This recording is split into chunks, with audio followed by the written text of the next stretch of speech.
Sir இப்போ நீங்கள் வந்து 5 நாளில் ஐகேஷ் இன்சென்டிவ் தரீங்க.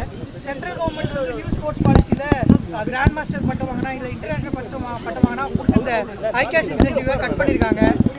இன்டர்நேஷனல் லெவலில் மெடல் வின் பண்ணலே நீங்கள் ஸ்போர்ட்ஸ் கேட்குறீங்க, கொடுக்க வேண்டியதே கொடுக்கலையே. இன்னும் பட்ஜெட்டில் ஒன்றும் இல்லை. இங்கே நம்மளோட வெள்ள பாதிப்புக்கு கொடுக்க வேண்டியது கொடுக்கவே இல்லை. கேட்டது இன்றைக்கி பார்த்தீங்கன்னா ₹1 கூட இன்றைக்கி இந்த வெள்ளத்துக்கு ஒதுக்கல. மற்ற மாநிலங்கள்லாம் ஒதுக்கியிருக்காங்க. ஒன்றிய அரசு தொடர்ந்து நம்ம தமிழ்நாட்டு மக்களை நீங்க தானே கொடுக்கலன்னு சொன்னீங்க. எங்க கொடுத்தாங்க இருக்கிறவங்க எல்லாம் கேட்டு அவங்க வந்து இல்ல நாங்க திமுக வந்து பொய் சொல்றாங்க. நாங்க வந்து எவ்வளவு அலாட் பண்ணிருக்கோம் நம்ம சென்ட்ரலுக்கு அப்படியே சென்ட்ரல் எவ்வளவு கொடுத்துருக்காங்கன்னு சொல்லுங்களேன். ஸ்போர்ட்ஸுக்கு எவ்வளவு கொடுத்துருக்காங்கன்னு சொல்லுங்க. கேலோ இந்தியாவுக்கு எவ்வளவு கொடுத்தாங்கன்னு முதல்ல கேட்டு சொல்லுங்க. சென்ற ஆண்டு இந்த வெள்ள பாதிப்புக்கு நம்ம எவ்வளோ கேட்டோம், அதுக்கு எவ்வளோ கொடுத்தாங்கன்னு கேளுங்க. ஒன்றிய அரசு சென்ற பட்ஜெட்டை எவ்வளோ ஒதுக்குனாங்க அது கொஞ்சம் கேட்டு சொல்லுங்களேன்.